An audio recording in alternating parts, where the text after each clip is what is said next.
Grabar. Ahí está. Muchas gracias por recordarlo. Bueno, entonces estábamos con la definición de experiencia de Fichte como sistema de representaciones acompañadas de un sentimiento de necesidad. ¿Y qué nos está diciendo ahí? Que la experiencia incluye contenidos.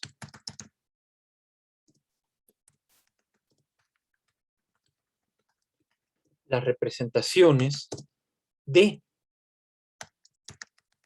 objetos,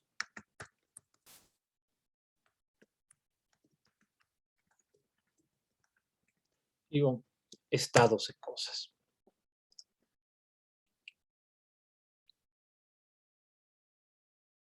Luis, podríamos decir que esta noción de sentimiento es algo similar a la sensibilidad, en el sentido de forma de percibir el mundo. Sí, Luis. Forma de percibir el mundo como algo inteligible o como inteligibilidad. Eso es lo que no tiene el mero sistema de representaciones. El mero sistema de representaciones, ¿qué hace? Si nada más tuviéramos representaciones, tendría la representación tortilla, tendría la representación perro, tendría la representación escritorio, pero no formarían algo inteligible. Por eso hay que señalar aquí, la experiencia incluye contenidos, las representaciones de objetos y estados de cosas, pero no se agota en representaciones.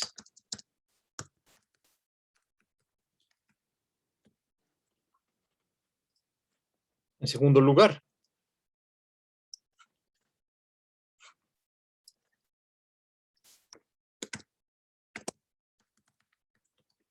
la experiencia incluye, además, una forma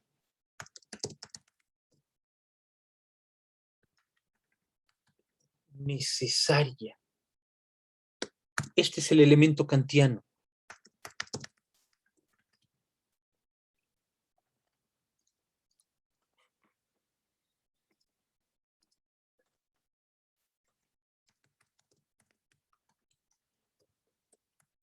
Este es el elemento kantiano. ¿Por qué? Porque la experiencia incluye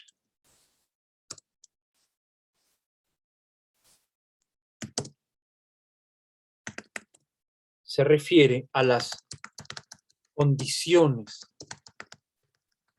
de posibilidad de su validez. Pero hay un tercer elemento que es propiamente fichteano.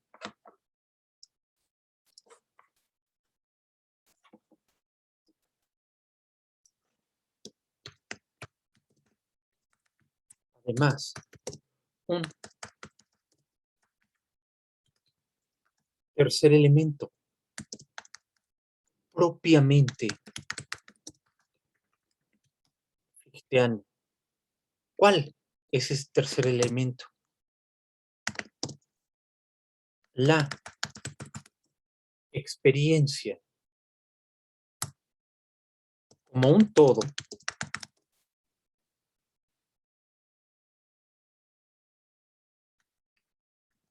posee inteligibilidad, sentido. No es ni una mera suma de objetos, una mera suma de cosas representadas, ni solo los bordes necesarios y universales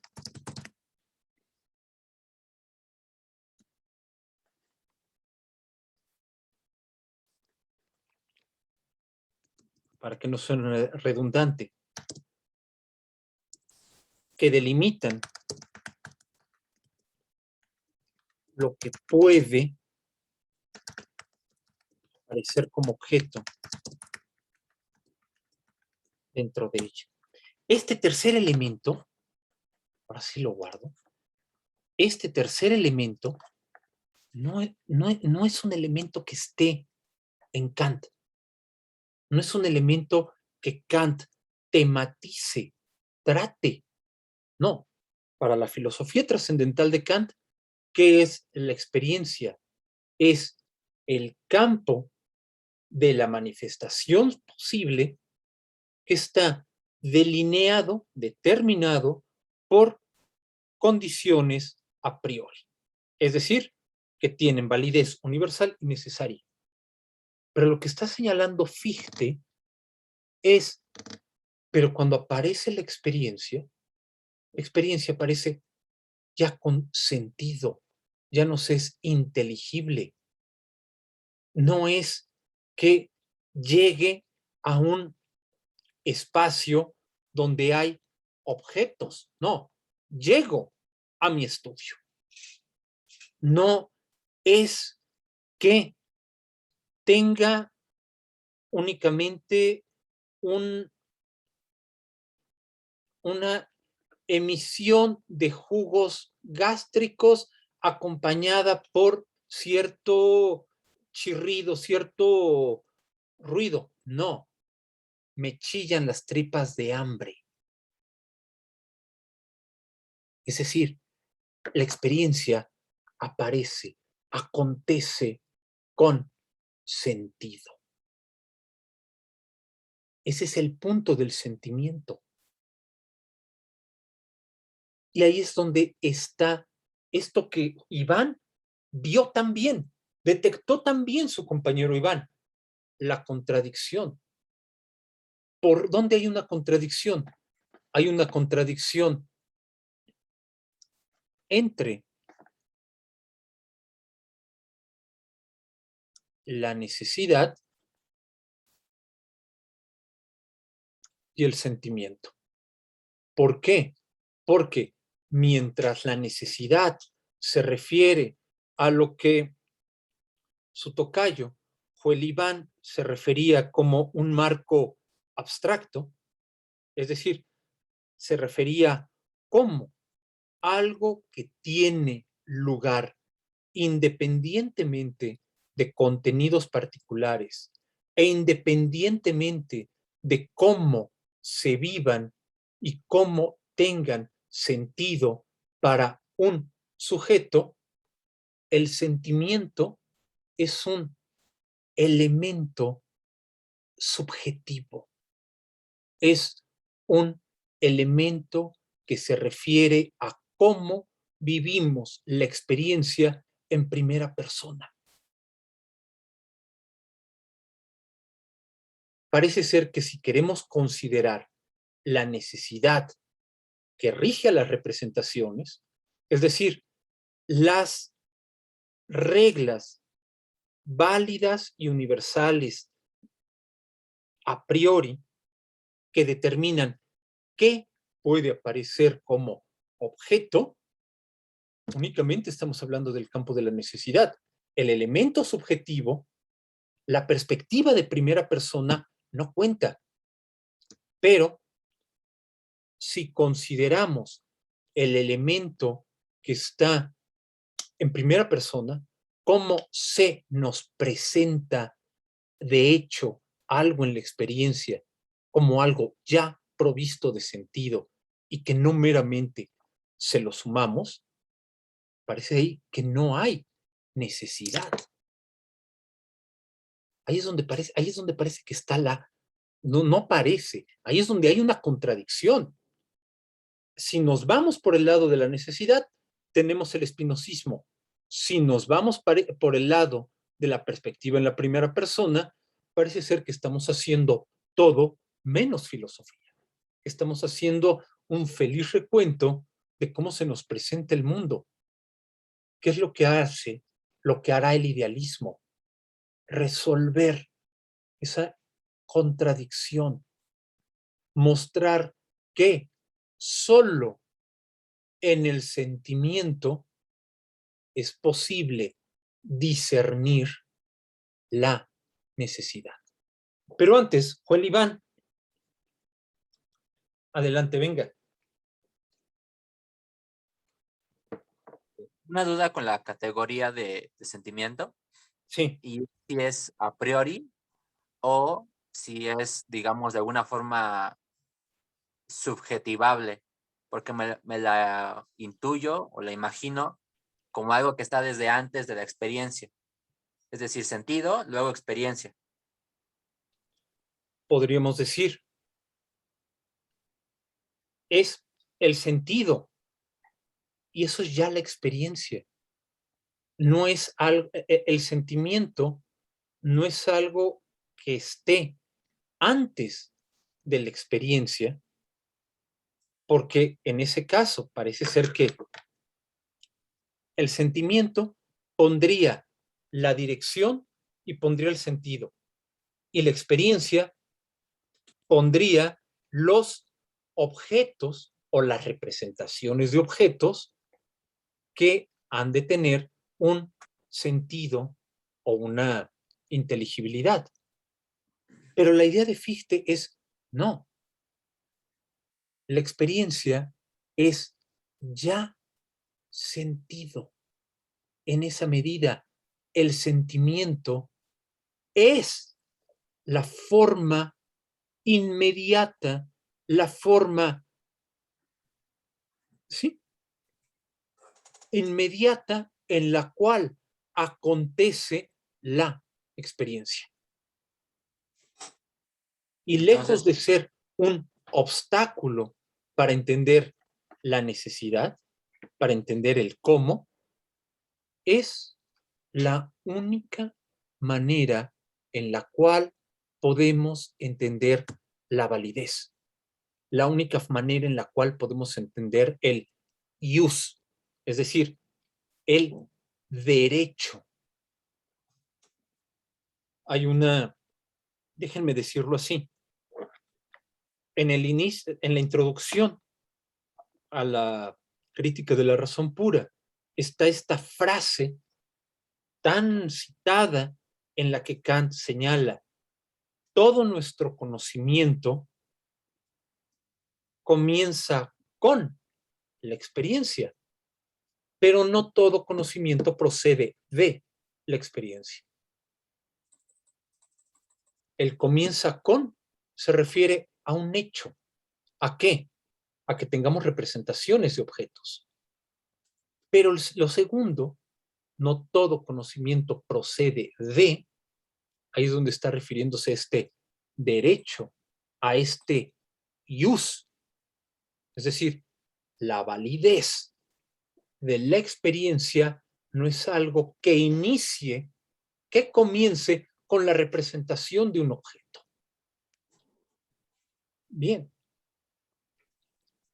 podríamos decir que frente a esa frase, lo que está tratando o la manera en la que podríamos figurarnos lo que hace Fichte es que todo conocimiento, sí, comienza con la experiencia, pero no como una sucesión o como una representación de objetos.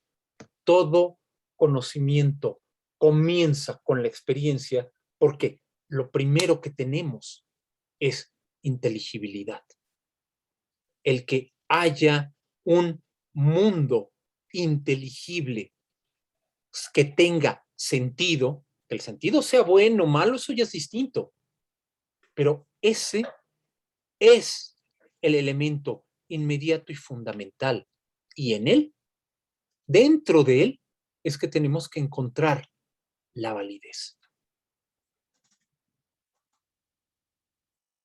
En esa medida, lo que está tratando de señalar Fichte es que el sentimiento no es algo subjetivo opuesto a algo objetivo. Es una unidad originaria.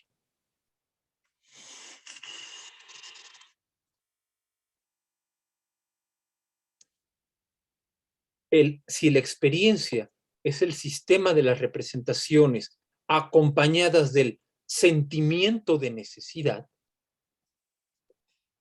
¿qué es lo que quiere decir eso? El sentimiento es un elemento subjetivo, la necesidad un elemento objetivo, pero ambos, no como sentimiento y necesidad, sino como una unidad.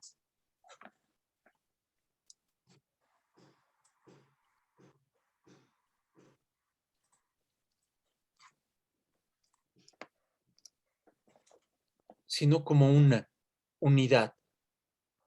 Ya están en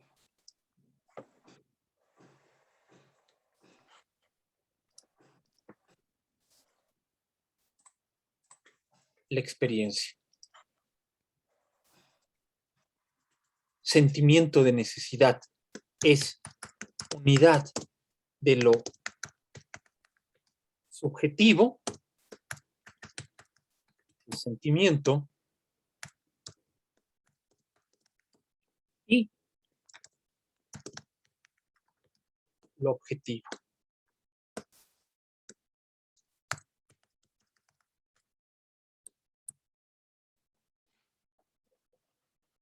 Eso es la experiencia.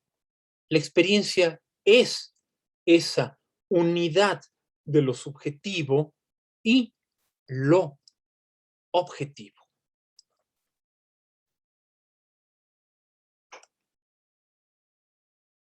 No es que la experiencia sea únicamente la parte objetiva, ya sea que entendamos la objetividad a la manera del espinosismo, es decir, cómo todo aquel acontecimiento material que puede explicarse a partir del principio de razón suficiente, o desde el punto de vista kantiano, cómo aquellas condiciones a priori que determinan todo lo que puede aparecer en el ámbito de la manifestación.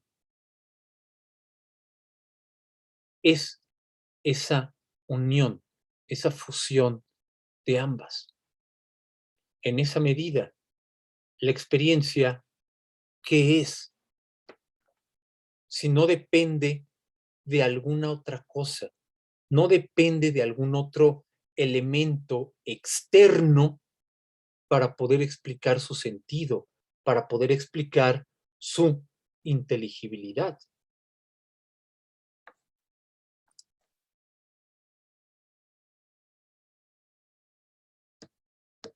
Voy a eso ahorita, Omar. Un segundo. En esa medida, la experiencia es ya el absoluto, en la medida de que no depende de nada, está condicionado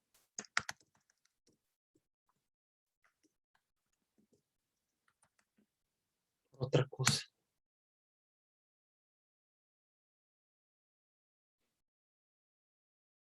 La experiencia es el ámbito del absoluto porque su inteligibilidad no depende de un elemento externo.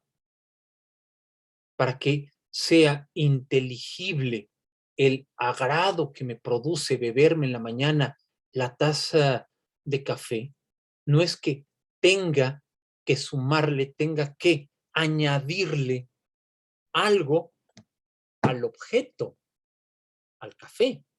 No, se me manifiesta como algo que me agrada, como algo que me gusta. No hay un elemento externo ni Dios, ni la forma o la naturaleza íntima de las cosas, más allá de la experiencia, que dicten su inteligibilidad. No, la experiencia es el sentido, la inteligibilidad en la que estamos inmersos. Bien, entonces, ¿cómo cambia la idea, la sugerencia que había planteado anteriormente de ¿qué es el idealismo? El idealismo es ciencia de la experiencia. Que el idealismo sea ciencia de la experiencia quiere decir que es la explicación de cómo y por qué en ella confluyen lo subjetivo y lo objetivo, de modo tal que esa convergencia basta y sobra para explicar la inteligibilidad.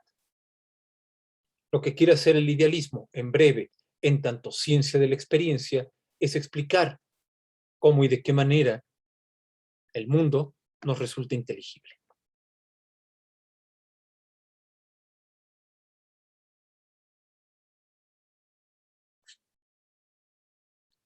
Una tarea que no es fácil. ¿Por qué? Como escribe aquí en el chat su compañero Omar, y sobre el vínculo íntimo entre filosofía y arte en el periodo idealista alemán. Si bien el arte no es una ciencia, ¿en qué medida el arte no podría proponer fundamentos de la experiencia abstractos que también determinarían a la razón? Ah, bien.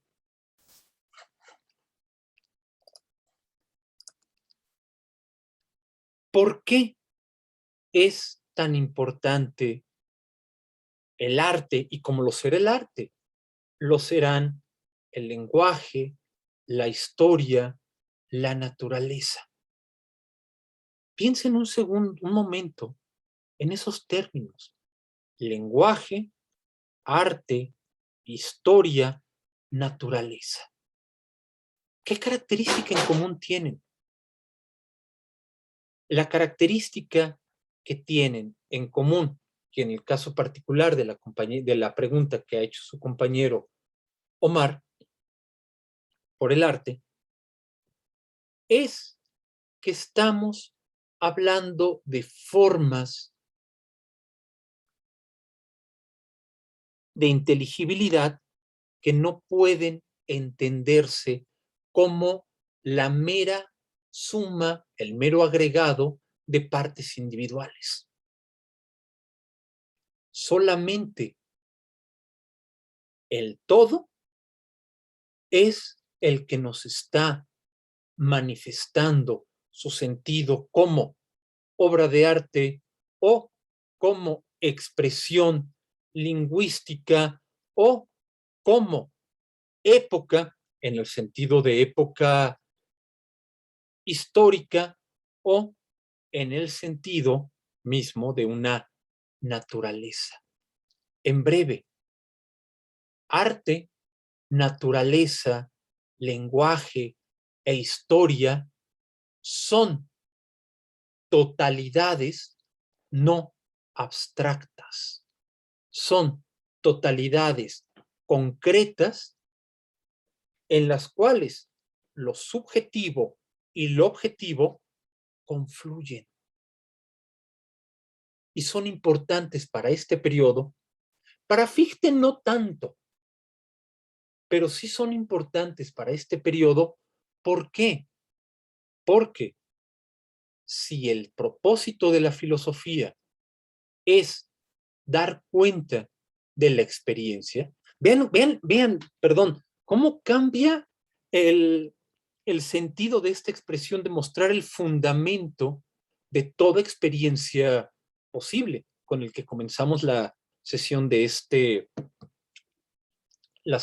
día.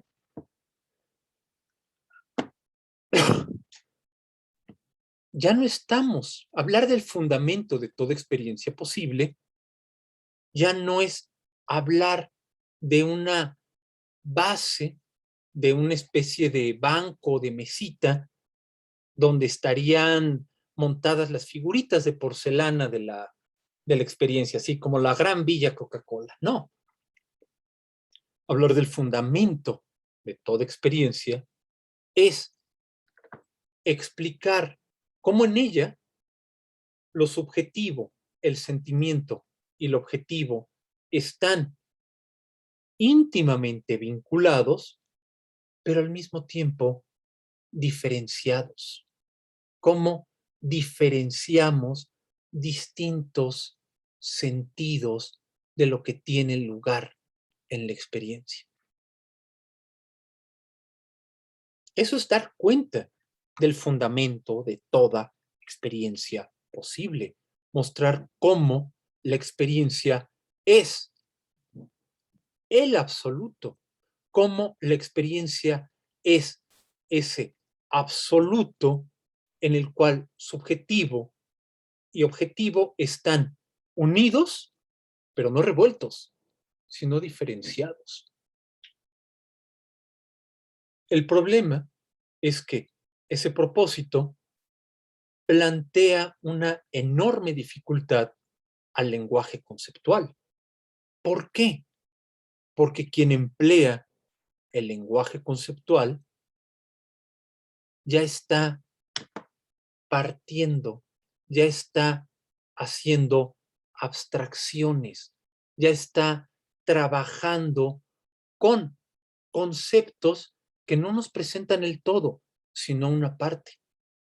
Si yo describo algo como un homicidio, entonces estoy dejando de describir toda la tragedia que está sufriendo la familia que ha perdido a un ser querido. Si yo describo algo como una hemorragia masiva, el aspecto de, oiga, ¿y qué fue homicidio culposo, homicidio doloso? Se pierde. ¿Por qué? Porque me obligaría a entrar a otro conjunto de conceptos. Quien usa conceptos para aprender la experiencia ya la ha mutilado, ya la ha tomado en una de sus partes, no en el todo. Pero lo que quiere el idealismo alemán es no una parte, no quiere darnos mejores teorías eh, biológicas o mejores teorías jurídicas, no, quiere el absoluto, quiere explicar esta unidad de lo subjetivo y lo objetivo que acontece en la experiencia. Sí, a ver, Jonathan, adelante.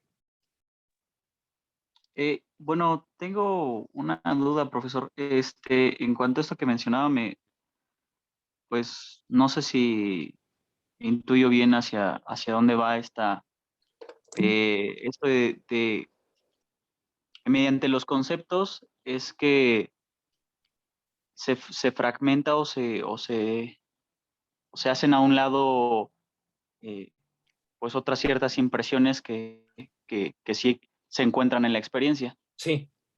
Entonces, aquí apuntamos al deseo por una fenomenología.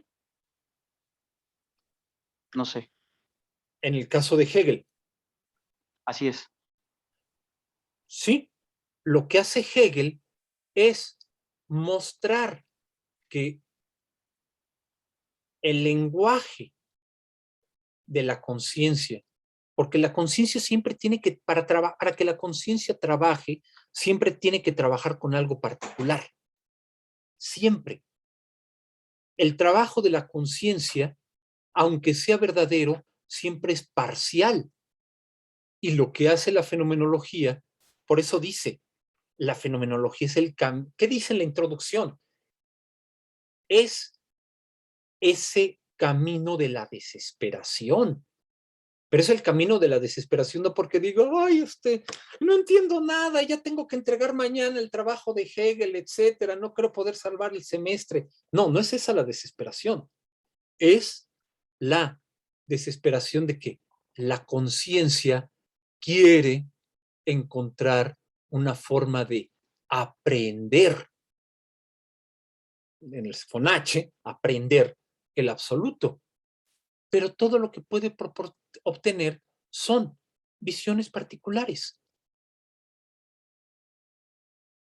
Es el camino que hace la fenomenología, mostrar que toda perspectiva basada en la conciencia, llámese certeza sensible, llámese percepción, llámese entendimiento, siempre va a fallar en su intento de aprender el todo.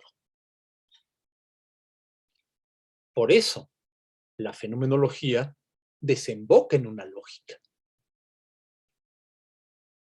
Pero no todos toman ese camino. Uno de los caminos que va a tomar este periodo, con esto termino, es el camino del arte. ¿Por qué? No porque el arte no sea ciencia, sino porque el arte es la manera de realizar lo que la ciencia exige, pero los conceptos no pueden llevar a cabo, la presentación del todo. Hay una frase de Friedrich Schlegel en uno de sus cuadernos, donde señala, donde la filosofía termina, la poesía debe comenzar. Alguien podría decir, sí, mendiga filosofía tan aburrida, mejor pues vamos a leer poemas, es más bonito. No, donde la filosofía, entiéndase, lenguaje conceptual, lenguaje que trabaja con juicios, no puede aprehender esta totalidad, sí lo puede hacer el arte, la poesía. La poesía puede presentar esa totalidad, no de manera abstracta, sino de manera viva.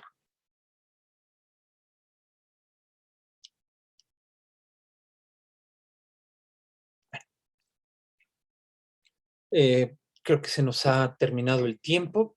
Continuaríamos entonces el 22, nuestra última sesión. No sé si seguir con esto de Fichte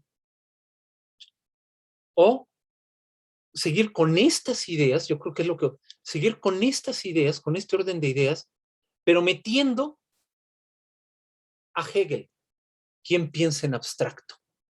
Un texto pequeño y que creo que va muy acorde con el orden de cosas que estamos presentando. Y pues ya, terminaríamos. Bueno, yo dejo de compartir. Les agradezco mucho la paciencia que tuvieron con esta interrupción del día de hoy y